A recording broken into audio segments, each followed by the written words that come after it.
What's going on? Another day. Wait, no, I'm not going to start like that. Same thing I did the last video. Boy. Not a bad night. We just kind of, it's what it was. So, yeah. I'm trying to, it's like a trick every night, trying to hold the phone. Every morning, trying to hold the phone, and then open the car. It's always something with me. Get out of here, bug.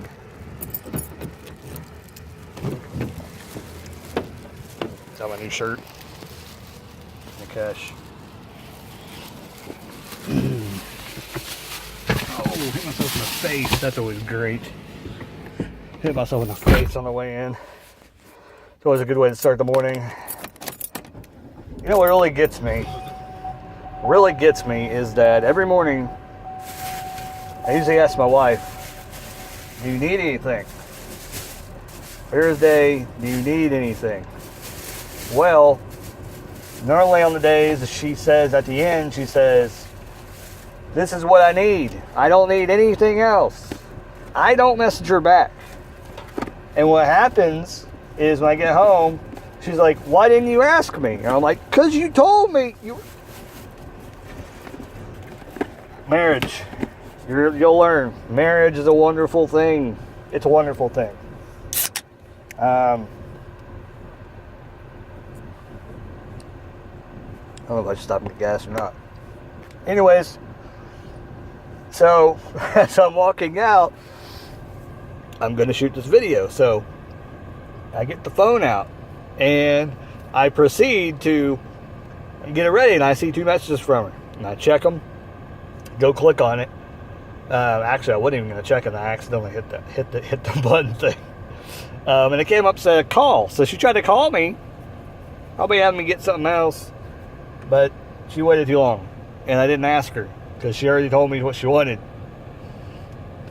Like I said, marriage, you learn, but it ain't my fault. It ain't my fault. That's what I say.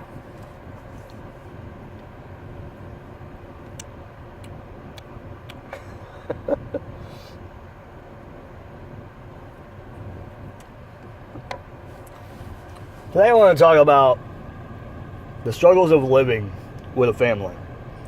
And it's not a very popular topic. And I'm talking about the struggles of just every day. And I'm not going to get political with this, but Trump has did a lot to help out, I think, with this. But there's still a long ways to go. That there's certain things that should be available and things that the government could do to make it a better experience, I guess, for the citizens. And part of it is understanding, I think. And I'm not just saying because, we have bills coming up that we're going to have trouble paying, which we do. We do have some bills coming up that we're trying to figure out how we're going to pay. But extremely thirsty this morning. But some people, some bill collectors, even landlords and stuff, nowadays, I'll put it in the last 10 years, that we've lived in, they sometimes will not accept the rent late. Like, it's bad. Like, I know one place in Kentucky, we were going to be a couple days late on the rent. Because, we had our bill situated, but it just worked out that way. And they don't understand that certain things just come up. Life comes up. And I understand that you've entered into an agreement and you agreed to pay on a certain day. And that goes with everything. But life happens. Things happen. And for people to understand that this economy is not back to completely to where it should be. And then even at times, be flexible with, people who are getting stuff from you. That's a customer service kind of thing. And the thing that pisses me off the most is that these places, Good example is rent. You pay rent. You pay on time, whatever. And they want to complain about you being on time, whatever. And our rent is pretty, they're pretty lenient on stuff. But there is the fact that, you have to pay by a certain day, and they won't work with you. And you do have some, things that'll happen if you don't pay by a certain time. But my thing is, what is the repercussions for things that they don't do? And that goes with everything, the bill collectors, things like that. They say that if we don't pay on time, they're going to evict us. Or if we don't pay on time to a bill, they're going to shut our services off. But what about the services that sometimes are delayed a couple of days? Or shut off for a couple of days because of problems, technicalities, whatever, within the system? We don't get refunds half the time. So I think that we should. And I think that's something that the government should step in and look into. This is the problem that I think over the past few years, that having a business, straightforward president, I think, could fix a lot of things. Having to do with money and how it's distributed and how we take care of our citizens. And struggling with a family is not a good thing. And you're going to pass it on to your kids. I'm going to tell you right now. I remember everything that happened when I was a kid financially. And my mom struggling to take care of me. She was a solo parent for the longest time. I just didn't want to live with my dad at the time when I was younger. I enjoyed living with my mom. And when I went to my dad's, I don't think he was in a place to take care of me. And my mom really wasn't either. But she did the best she could, living on basically I was on the welfare system pretty much. Grew up on that. And it's not that I haven't tried to get on a thing, but I make just enough money where I can't get on anything. I can't get food stamps. I can't get any kind of assistance. Well, I won't say that. Supposedly I can get electric assistance, but you have to fill out a stack of papers yay high to get freaking, I don't even know how it works. But supposedly, and I don't know if you got to do community service. I have no idea how that works. But anyway, I'm not I'm not ashamed to ask for help or to ask for people that are willing to help out people that don't make a lot of money, and I don't make a lot of money. I'm not on here. I'm not a huge YouTuber like all these other YouTubers. I get on here to do this for fun. I don't have that many subscribers that watch me consistently. I have a lot of just once and go. That's why a lot of my topics, even when I do this kind of stuff, I know I'm not going to get a huge amount of people coming in. It's going to be people that are going to watch me one time, probably a bitch complain if they do comment, or, tell me, good things in the comment section, and they'll probably never watch again. I know what kind of a YouTuber I am currently, and I'm trying to be better. I'm trying to, do things more consistently. But life gets in the way. Anyways, my legs hurt today, by the way. They really hurt. At lunch, I think I twisted my foot or something. I hate that. Getting old. I started noticing, I can see that, I got spreckle, is that a word? Spreckle? Of gray in my hair everywhere. I like it. All natural. I'm probably going to stay all natural. I'm too lazy to color my hair. I'd have my wife help, and she'd be like, no, whatever. I'm just going to be a gray. I'm just going to be a grayed. I got streaks in my beard. I'm just going to be a grayed, reddish dude. I think it'd be cool if I had red and white stripes going through my goatee. It'd be awesome. Which I'm probably going to keep my goatee for the longest time, because really it's easy to contain. My wife usually trims it up when she cuts it. But anyway, struggling is, it's just a part of life, and you have to learn to deal with it. But, trying to figure out, how to pay bills and things like that, it's not something that's easy. And I think there needs, like I said, I think there needs to be something to happen where, you can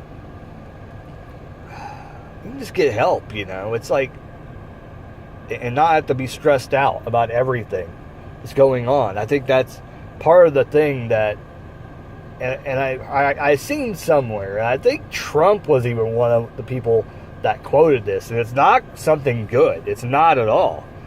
It's basically a quote, and I don't know the exact words that he used, but basically saying that certain people are stuck in the same, class. And it's just the way it's going to be. Like, it's just, I honestly think your class of financial nature, you were born into it. You're going to stay that way. Unless you go to school, unless you get a good paying job and you keep a steady head on your shoulders and don't do anything stupid to cause you to lose a lot of money, you're going to go above that. But other than that, you're going to stick probably right. Like, good example. Here's a great example. I went to, my dad worked in Marshall Warehouse for a very long time. He made modest money, I think. I don't think he made bad money. I don't think he made great money. But he made a modest living. My mom's always been from job to job to job to job, working restaurants and things like that. Very, very minimum wage. My dad, like I said, worked in Marshall Warehouse, and now he's been taking jobs like everywhere. Making anywhere from 11 or from 9 to 11 to 17. He took a bunch of jobs, and now he's settled on a job that he doesn't make a whole lot, but he's happy with, and he works at a casino here in Indiana. And me, I kind of started it. I worked at Walmart when I started. I worked at another Walmart later on. I worked at McDonald's. I worked at Amazon and had a good paying job, but I didn't have a level head. My head wasn't there, and I made one mistake. I hurt myself. I complained about it a lot to management at Amazon, and they took it as a sign of weakness, I think. So they looked for every opportunity to try and take me out of that position, and they did. They took me out of that position. I got demoted, and from there, my morale kind of got set really, really low because of that. And I really didn't care to be there at all. I turned into pretty much a big, huge dickhead at that point and didn't want to be there because I knew I was going to fail. I knew that I wasn't going to stay and be able to hit rate, because you had to hit rate in order to keep your job there. And I knew that eventually that was going to catch up to me. And, that my head kind of got leveled out. And they let me keep my pay, but demoted me.